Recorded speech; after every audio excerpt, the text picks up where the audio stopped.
New Thought Media Network proudly presents Lindsay Leimbach, Practicing Infinite Possibilities, Fridays at 10 a.m. Mountain Time, 9 a.m. Pacific.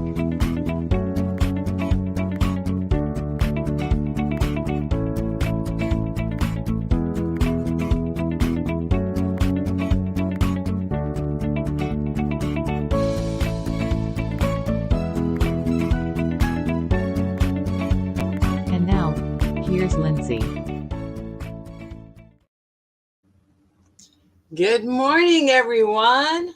Welcome to PIP, Practicing Infinite Possibilities. But I wanted to show you guys this real quick. I just love this. Let's see. Take this down. And welcome, Kevin. Kevin says, practicing infinite patience. And that is true. It is about centering yourself in patience. I always say that patience develops courage, or we can also say it the other way, courage develops patience, because you have this level of trust that you have with patience. So we have to be patient to have our infinite possibilities, right? Have to be patient to have our infinite possibilities. And that's what this is all about. We want to be patient with ourselves. We want to see the infinite possibilities that are out there for us. It's so exciting. So welcome to PIP. If you're in California, maybe you're having coffee. And if you're on the East Coast, maybe you are having lunch. And if you're in Europe, you're probably having dinner. Or maybe you're just seeing the recording. No matter what time it is, I'm really excited that you're here. And we are going to take a deeper dive in habits. That has been what our series is about. And last week I said, okay, we're going to do 10 habits, 10 successful habits for confident people. And you know how many we got done? 2, which is fine, because infinite possibilities. So I should have really named it 2 confident and successful habits. Today, we're going to go and do some more. So the first one, just to talk about from last week, is the mindfulness, the habit 1, to be mindful, to have that self-talk, to know what are you thinking, because it is so important. I wrote this down so I wouldn't forget, is the first step of really moving your center of control from the outside to the inside. And where's your power? On the inside, not on the outside, on the inside, is being aware of what you're thinking and being aware of what your actions are, or what are you doing, right? So where is our infinite power? It's on the inside. Where do you connect with God? Where do you connect with universal energy? It's always on the inside. It's always on the inside. However, as a human being, and as we grow up, and we've talked about how the brain development is, that we seek approval as children to learn new ways. And so we're seeking on the outside to pull inside information inside. Now, as you get older, that changes. You have to have self-reflection. And when does that self-reflection really start in normal maturation? It starts in middle school. That's when you're starting to break with, well, a little bit break from your parents, and you're still seeking on the outside. In middle school, you're seeking, in elementary school and younger, you're seeking it from your primary caregivers. In middle school, you start seeking it on the outside from your peers, but you are starting to have self-reflection. And that's why you get so embarrassed in middle school, because you can start thinking, well, what are people thinking about me? And that's maturation of the brain. But we need to learn how to control that. And then in high school, as we go on, we're still seeking it from our peers and our environment, but we are starting to see what authentically feels to us. Who are we? In our 20s, we really go into who are we? Who are we? I'm not a student anymore. I'm not a child anymore. I'm a grown adult. And then you get to make that power of choice. So how do you do this? Is through mindfulness, being aware in the present moment without judgment. What are you thinking? Not only what are you thinking, and what are you doing? right? What actions are you doing? And that's why we go and we talk about habits so much, because habits are behaviors, thoughts, actions that you have in your subconscious mind that are on that automatic pilot. And some of them are awesome, like brushing my teeth. I mean, didn't everyone brush their teeth this morning? Yeah, well, that is a habit. But then some of them might not be a good habit that really is developing that locus of control, that inner flow, and where you actually numb yourself out. Who here watched 2 hours of TV yesterday? Who watched 3? Who watched 4? What about video games? Things like that. That's then where we just kind of tune out, right? Tune out. And the habit of allowing our outside environment to entertain us. And these days, children are learning that at such a young age, because technology becomes our babysitters. That's the truth. I mean, technology becomes our babysitters. When we don't know what to do, we grab our phone or we give our kids a video game or something. And we got to be real careful that what we're teaching them is that your habit to mellow out or to relax or to forget your problems or to spill your not spill your space, take up your space of time. You do it to the exterior. You binge watch TV, so forth. It's okay to play video games. It's okay to watch TV. It's even okay to binge watch, as long as you're really aware that you're doing it. And it's not an automatic habit. It's that big special word, choice. Infinite possibility, choice. You just don't watch TV for 4 hours because you have nothing else to do. You choose to watch TV for 4 hours and you're absolutely aware of it. And then maybe the next day you say, I have infinite possibilities to do something with this time. Am I going to do TV again? Right? How can I better myself? Maybe I should add some meditation. So anyway, mindful talk. Then after that one, yes, last week, we talked about, can you face your fears? Now, that's the huge one. Can you face your fears? Confident, successful people are not scared. And I call that leaning into the sharp point. Okay, leaning into their fears. And you say, well, what are you talking about? Why is that the big one? Well, everything is programmed in the living cycle to have this energy, to have life, which means you want to survive. You know, you see cracks in the sidewalk and up comes a tree, right? You see it in the mountains, in a rock, and out comes a tree. It's incredible. Nature wants to grow. Nature, it's in the DNA to express life. You see it in animals, you see it in nature, you see it in yourself. So we have this automatic pilot in our DNA through evolution from the beginning of time that we want to survive. It's very primitive. It is very healthy because it helps us stay alive, right?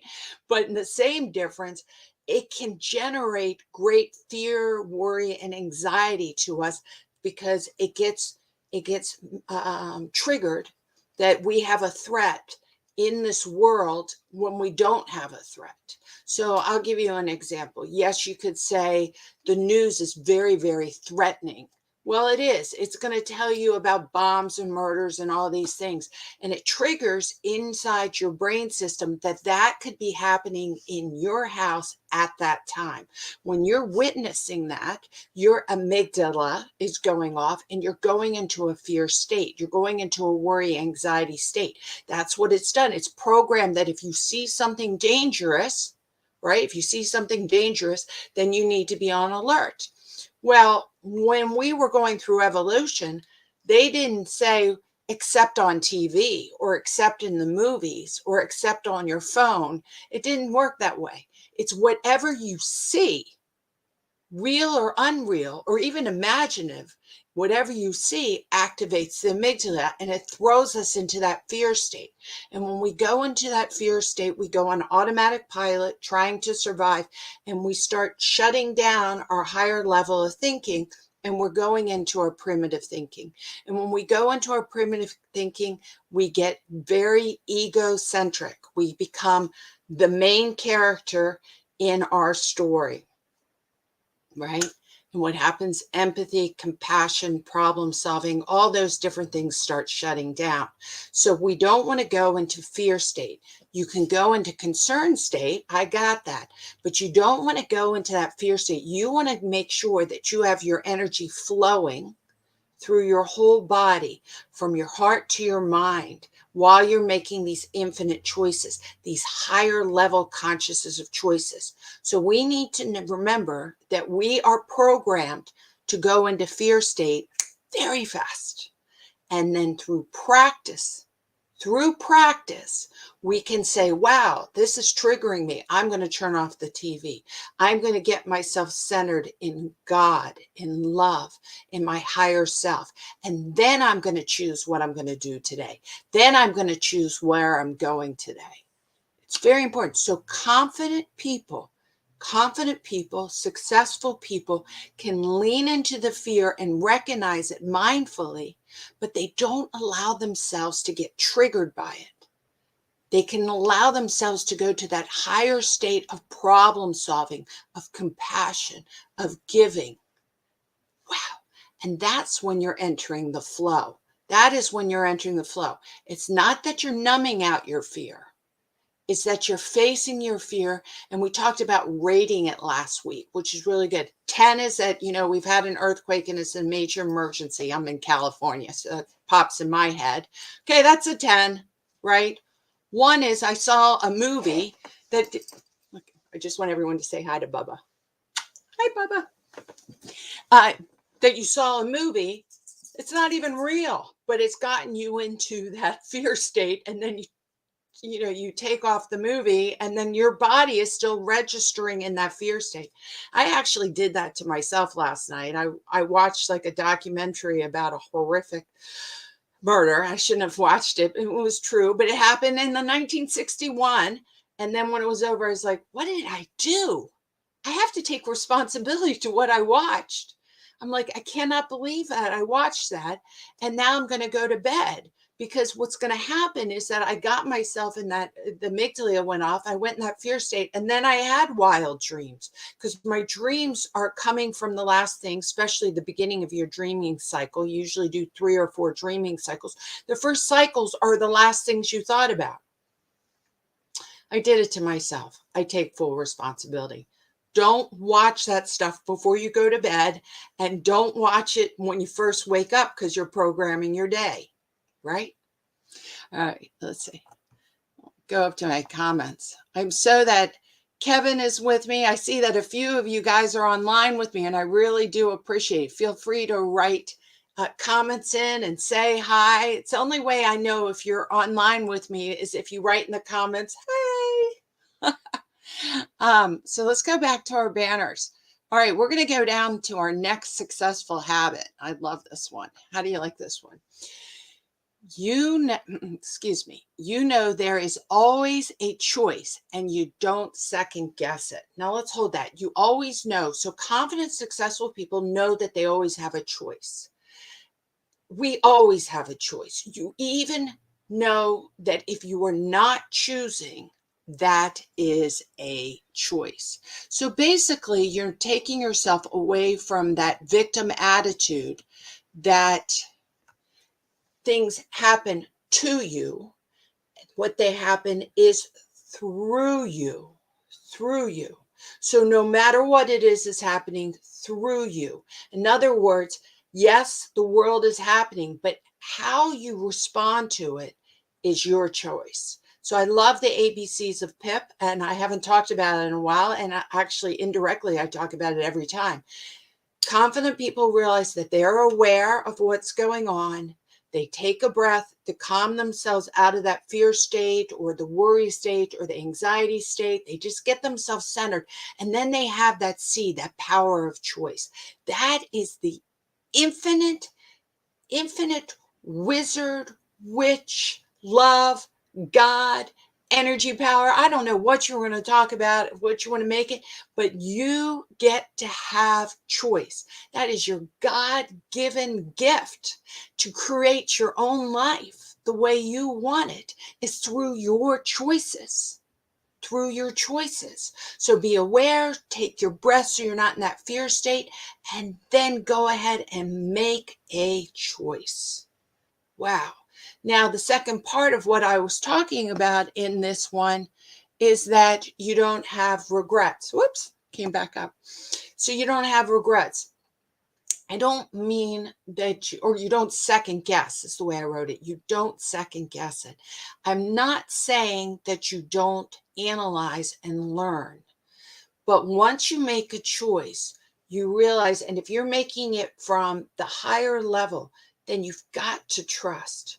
Trust God, trust the energy that they know how. I know what I want to do, but I'm not quite sure how I'm going to get it done.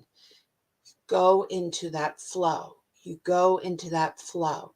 And you also have to realize you don't second guess it. A lot of times people in our world, especially in the Western culture, the collective consciousness is that we should get things done immediately. Immediately. I want it now. I want to win the lottery now. I want my headache to go away now. I want to have a bank account savings now. But the truth is that you set up your karma and then you give it to God and let God and let the energy have how. And as we talked about, I believe last week, as we talked about, you plant a seed, but you can't dig up the seed and keep looking at it. How is it happening? What is the time? It has its own time. We all have our own time. Don't second guess the timeline. How many people here have actually had something that they really wanted? You put it in the universe, you kind of forgot about it, and then like 2 weeks later, there it is. You're like, oh my God, that's exactly what I wanted. It happens to me all the time, all the time. Not some of the time, all the time, because the universal energy of infinite possibilities, that energy is happening all the time. You're either consciously using it or you're unconsciously using it. So when we're talking about habits, we're talking about habits to bring ourselves to a higher consciousness so we can use the flow of God in a format in which is spreading love, goodness, kindness, health, empathy, compassion. But we have to choose. We have to choose to take the responsibility in doing it. It is really quite empowering when you realize the only person you're responsible for is you. Now, yes, I am responsible for my children and I am responsible to take care of this world. But if I can't take care of myself, meaning how my actions are to the responding to the world and to my children, then how do I expect to be responsible and help them? In other words, if you don't know how to love yourself, if you don't know how to talk to yourself in a positive way, do you really believe that you can make the choice to do it for others in a healthy way? I want to say, good morning, Dad.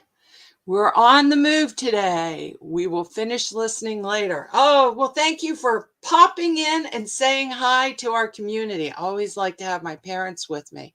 And they're really great because they come back and they see parts of it and then they have to do something and then they come and send these PIPs to their friends and they also re-listen them to them. So that's a really good thing. Let's go back to our banners. Okay. Here we go. So we've done those two. Let's get into another one. And this goes exactly with what we were talking about. Another habit. You're not afraid to fall or mess up. What? Come on, everyone. Take responsibility. It doesn't mean you're perfect. Take responsibility for growth. If you looked at a 2-year-old, or let's say, I guess a 1-year-old, and you were trying to teach them to walk, as they took their first step and they fell down, you would cheer for them. You would say, that is awesome. Look at them learning and growing. You wouldn't go, oh my God, little Billy only took 1 step, man. They failed, right? You wouldn't scream at your 1-year-old, "You failed. You're not running." Same with talking. "Come on, tell me in a complete sentence how to say that." No, every time while they're learning and talking and they're making their sentences and their words and they're using different vocabularies, you're cheering them on, right? But yeah, they're falling. Yeah, they're messing up. Yeah, they're making mistakes. But you realize that really what's happening is that neurons are firing together, wiring together in their brain, that their brain is growing. And every time they practice, they are getting better and better. Well, that's true for you too. Please, as an adult, go out there and try something new. And yep, you're going to fall down. You're not going to know how to do it. You're going to mess up. I like to call it the learning curve. The learning curve, right? And a confident person can go up to someone and say, "I don't know what's going on, and I have a learning curve. Tell me what I don't know. Tell me what I don't know." It was a big thing that happened when I was asked to be the head director of the school. I went from being the principal to the head director of the school.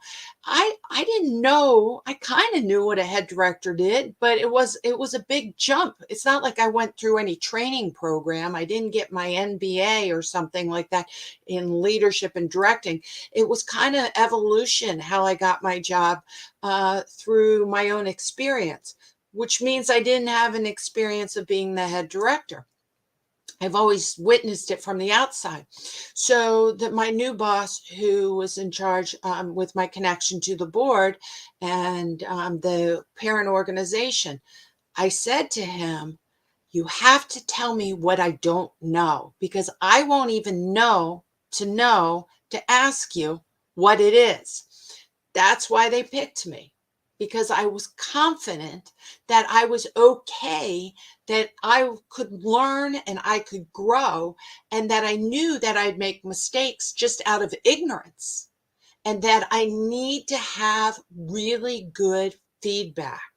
I really need to have good feedback to be able to succeed. And I needed to have that habit of asking for feedback. Let's see here. This is my habit 6. You can be vulnerable and seek feedback without taking it to heart. That is a huge, huge habit that confident, successful people have. Let's go back to the amygdala that we were talking about. Sometimes when people give you feedback, you or other people, you've witnessed it, what happens is they become defensive, right? They're defensive. They're like, "I don't want to hear that. You're wrong." They just shut it down.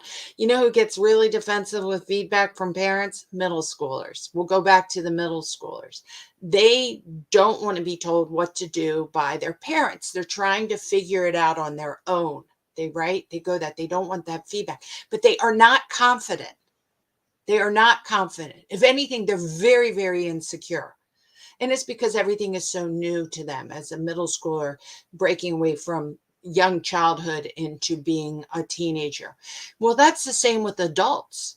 Do you ever talk to an adult and you just want to give them constructive feedback and they almost act like a middle schooler, like, "You don't know what you're talking about. Don't talk to me. You're wrong."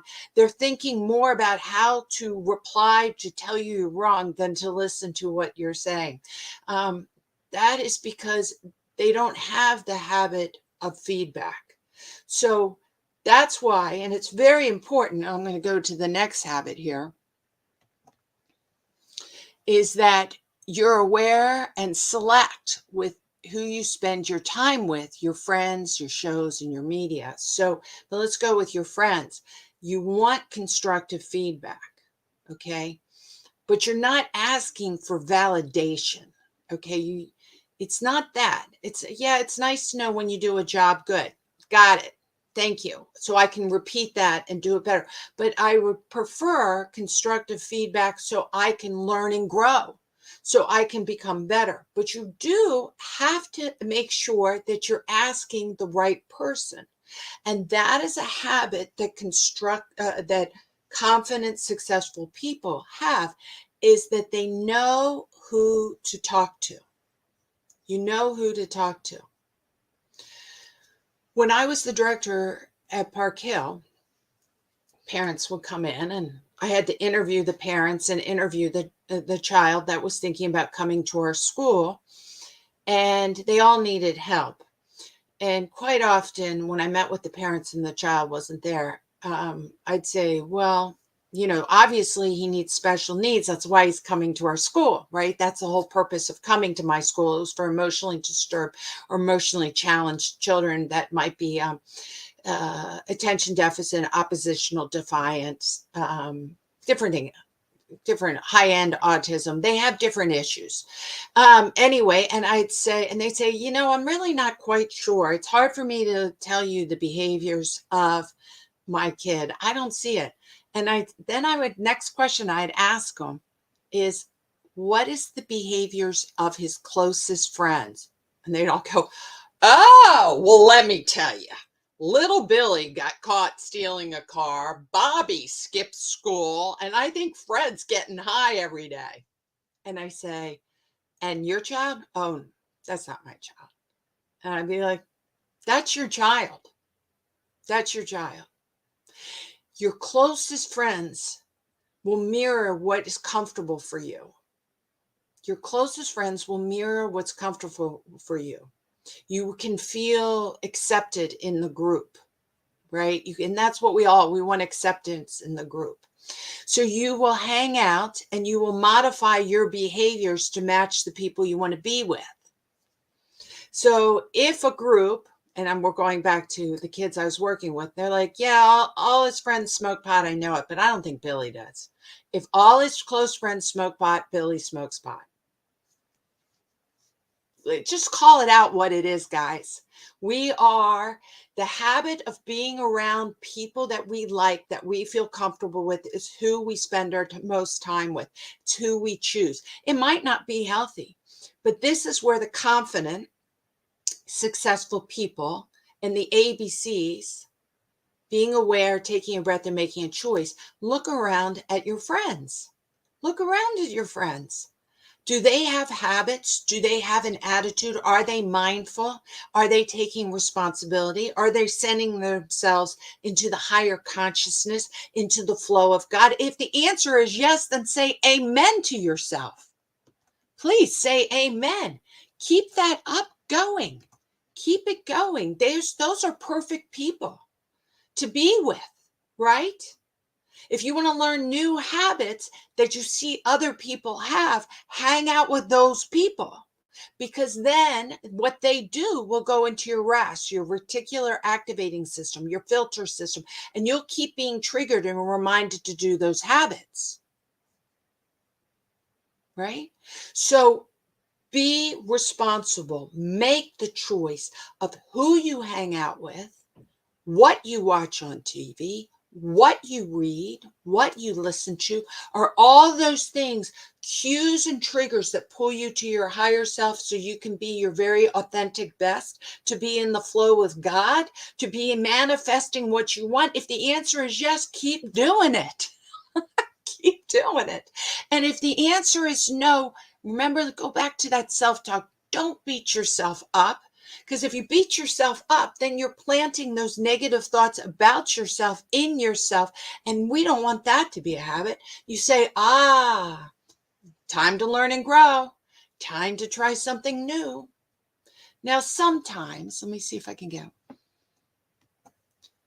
You're going to have to let go of old habits, which means maybe old environments, which also might mean some people.